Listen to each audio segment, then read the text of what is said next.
ঘরে সুখ শান্তি নাই, অনেকে বলে ঘরটা নাকি জাহান্নামের টুকরা, কারণ সালাম নাই। সালাম মানে শান্তি, সালাম মানে কি? সালাম মানে চিল্লায় বলেন। জান্নাতীরা যখন জান্নাতে ঢুকবে, ফেরেশতারা জান্নাতীদেরকে কি বলবে? সালাম, শান্তি। Enter the paradise with peace and security. শান্তি এবং নিরাপত্তার সাথে জান্নাতে ঢুকে যান। এজন্য ঘরটারে শান্তিময় বানাতে চাইলে সালাম দিতে হবে। কি দিতে হবে? আজ থেকে স্ত্রীকে সালাম দিবেন তো ইনশাআল্লাহ? পড়েন।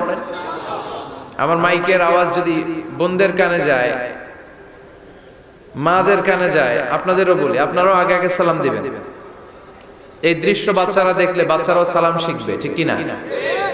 মা খাদিজার ব্যাপারে আল্লাহ বলেছেন, জিব্রাইল তুমি যে খাদিজারে আমার পক্ষ থেকে সালাম দিয়ে দাও, আর খাদিজারে বলে দাও জান্নাতে খাদিজার জন্য এমন ঘর আমি প্রিপেয়ার করে রেখেছি যেই ঘরের ভিতরে কোনো নয়েজ নাই, কোনো আওয়াজ নাই, কোনো ডিস্টার্ব নাই, আছে শান্তি। সুবহানাল্লাহ।